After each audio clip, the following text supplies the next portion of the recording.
صاحب ولا نص؟ بالظبط زي ما انتوا سامعين. صاحب ولا نص؟ هل هو صاحب صاحبك ولا نص نص؟ النهاردة نتكلم في البودكاست عن الصحاب. هل اللمة بتاعتنا اللي احنا فرحانين بيها دي لمة كدابة، ولا لمة بالعدد وخلاص، ولا فعلا لمة تستاهل؟ يلا بينا نبدأ الحلقة.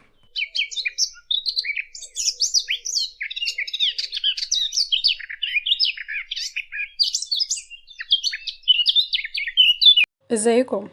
انا ساره معاكم في البودكاست بتاعكم قعدة مصطبة. دايما الصحاب بيبقى ليهم وقفة كده معانا في حياتنا في وقت الشدة اللي احنا بنمر فيه، وفعلا ساعتها بنعرف الصحاب. قلنا النهاردة نتكلم عن الصحاب اللي عندنا، وهل هم صحاب ولا نص. نعرف نفرق ما بين الاتنين في موضوع حلقتنا النهاردة. تعالى احكي لكم كده قصة لما اتحكيت لي ضحكت فيها، بس فعلا عرفتني ايه الفرق ما بين الصاحب والنص. يلا بينا. القصة بتقول ان كان في ملك جه في يوم وقال للوزير ان هو عايز يتمشى شوية في المدينة بالليل. والمهم وهم ماشيين الملك شاف نور من بعيد، فقال للوزير استنى هنا هروح اشوف ايه النور اللي هناك. فلما وصل سمع راجل بينصح ابنه بيقوله انا شايف حواليك صحاب كتيرة وخيالة كدابة. انا في سني ده ما طلعتش غير بصاحب ونص. فهنا استغرب الملك ورجع للوزير وقال له هو في حاجة اسمها نص صاحب؟ الوزير قال له معرفش. قال له خلاص بكرة تجيب لي الراجل ده. ففعلا تاني يوم الوزير جاب الراجل العجوز للملك وسأله سمعتك امبارح وانت بتقول لابنك انك في عمرك ده عندك صاحب ونص، هو في حاجة اسمها نص صاحب؟ فالراجل قال له ايوه. قال له ازاي؟ قال له هتفهمها، علشان دي ما بتتحكيش دي بتتعيش. فقال له ازاي؟ قال له الراجل العجوز اعلن النهارده عن اعدامي غدا. وفعلا الملك نفذ كلام الراجل العجوز، وتاني يوم في وقت الإعدام الناس كلها اتلمت في الساحة علشان تشوف الإعدام ده. فلقى راجل طالع من وسط الزحمة بيسألهم هتعدموه ليه؟ الحراس قالوله عشان سرق دهب الملك في القصر. قال له أنا هدفع له. قال لهم خدوا ربع ما أملك وسيبوه. قالوا له برضه ما ينفعش. قالوا له طب، قال لهم طب خدوا نص مالي وسيبوه. قالوا له برضه ما ينفعش. قال لهم خدوا مالي كله. قالوا له برضه ما ينفعش. فالراجل ده بص لصاحبه وقال له انا قصرت معاك في حاجه؟ راح الراجل العجوز قال له جزاك الله كل خير. فقال له انا كنت على العهد ووفيت بالوعد. فراح الراجل برضه العجوز قال له جزاك الله كل خير. المهم شافوا راجل من بعيد بيجري بيقول لهم استنوا استنوا. بيقول لهم انتوا بتعدموه ليه؟ قالوا له عشان سرق ذهب من قصر الملك. قال لهم لا، هو ما سرقش حاجة، انا اللي سرقت. قالوا له احنا لقينا الدهب في بيته. قال لهم انا اللي حطيته في بيته. قالوا له هتتعدم مكانه. قال لهم هتعدم مكانه.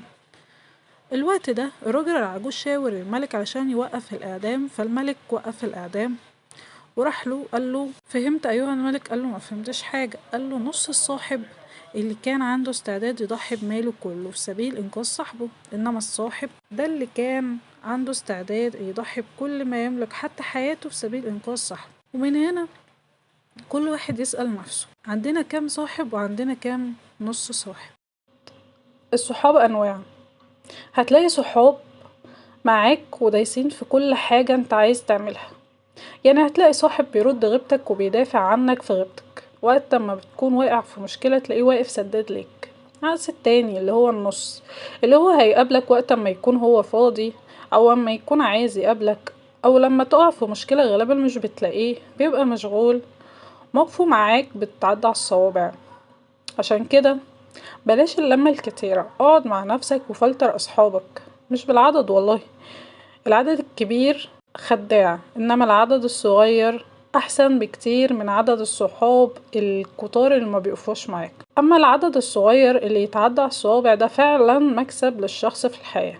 طبعا جملة الصاحب ساحب هي فعلا جملة صحيحة، يعني مش عشان يبقى عندي صاحب جدع واخلاقه وحشة ما ده طبيعي جدا يجرني ان انا اعمل سلوكيات مش كويسة. وقتها ده ما بيكونش صاحب، ده بيكون صديق سوء، وبيبقى عنوانك زي ما انت كده عنوان لبيتك. عشان كده بيقولوا صحابك اختارهم بناء على تربيتك. اعتقد ان انا من النوع ان عدد اصدقائي قليلين جدا من زمان، يعني يوم ما بيكون عندي صحاب بيبقوا اتنين واحد، يعني واحد اتنين كده في الرينج ده. اما الباقي بصراحة مش عارفة احطهم في خانة الاصدقاء. يعني ممكن نقول ان هما زمايل، لكن حاليا انا عندي صاحب ونص زي ما الراجل قال بالظبط كده في القصة. قبل ما اعرف القصة دي كنت اوقات كتير بتضايق ان عندي اصحاب قليلين جدا. كنت فاكرة ان الصحاب هما اللي هيبقوا معايا وقت الشدة ووقت الفرح، لحد ما حصل معايا موقف شخصي. ما كانش الصحاب واللمة دولت موجودين خالص وقتها. كان وقت فرح كمان، يعني ما كانش وقت شدة. عشان كده القصة دي لما عرفتها ضحكت، وخلتني فعلا متخدعش بعدد الأصحاب الكتير. يعني يبقى ليك صاحب غالبا ده بيبقى أقرب ليك طالما هو أكتر حد بيقف معاك وانت بتقف معاه، طبعا لأن هو بيبقى شعور متبادل ما بين الاتنين، ما بين الأصحاب يعني وبعض. وطبعا الشخص ده اللي انت بتبقى بيقول عليه توينز أو الأنتيم بتاعك هو فعلا بيبقى مواقفه كتيرة معاك، فعلى الأساس ده اختاره.